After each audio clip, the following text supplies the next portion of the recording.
Camila Cabello gets candid about her Fifth Harmony departure and reveals just how liberating it was to record an album on her own. What can she say? Camila just loves control. To no one's surprise, Camila has been riding the wave of success ever since she left Fifth Harmony to pursue her own solo career. In People magazine's latest issue, Camila opened up to the outlet about her musical process for her solo album, and even though she parted ways with Fifth Harmony back in 2016, that incident is still a hot topic of discussion.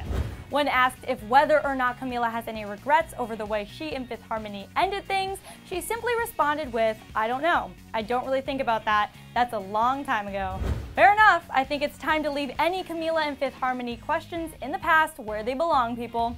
Moving on to what everyone is super interested in, her album recording process. Camila talked about why she decided to leave some songs like Crying in the Club off her debut album and said, quote, "I think that everything's just about timing, and Crying in the Club, it was super early. It came along really, really early, and I had not been in the studio for a long time.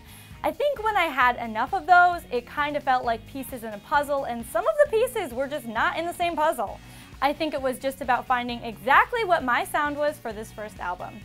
And according to Camila, finding her sound wasn't too hard after Havana came around. She admitted that Havana was the breakthrough moment and everything else just sort of happened. Camila also went on to talk about how it felt recording an album on her own for the first time as opposed to recording it with 4 other girls. She said, quote, yeah, it was definitely different. I spent almost a year making this album and I really didn't stop until I felt like I was ready to close this chapter. I was like, if I'm gonna do this my way, I'm gonna do it my way.